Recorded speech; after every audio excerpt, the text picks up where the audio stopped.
Just like any other machine, there is a limited amount of time for which a satellite can operate. As of 2021, there are over 7,350 satellites in space. Of them, only 4,450 are operational, and the remaining 2,850 satellites are dead. Not just satellites, there are thousands of discarded rocket stages in low Earth orbit that are simply floating in space, and we have no control over them. So, what happens to a satellite when it's too old and is of no use? Well, there are two ways in which scientists get rid of such satellites, and it really depends upon how high they are in the orbit. Satellites that are in low Earth orbit are taken out by cremation. For such satellites, scientists use the last remaining fuel to change their trajectory, so they start falling towards Earth.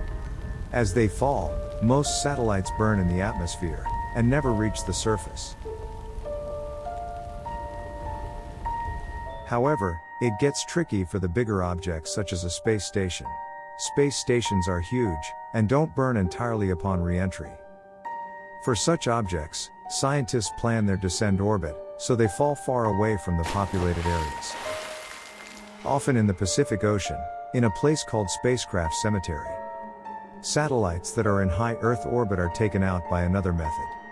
Such satellites would take a lot of fuel to slow them down and burn in the atmosphere. So, scientists simply blast them off farther away from Earth. They are sent in a very high orbit, where they are no threat to current operational satellites. However, not every satellite can be blasted off or redirected towards the Earth, especially the older ones. Which is why we have 2,850 dead satellites currently orbiting us. Such satellites can only be taken out by space cleaning missions, something that we can see in the near future, as the space gets more cluttered.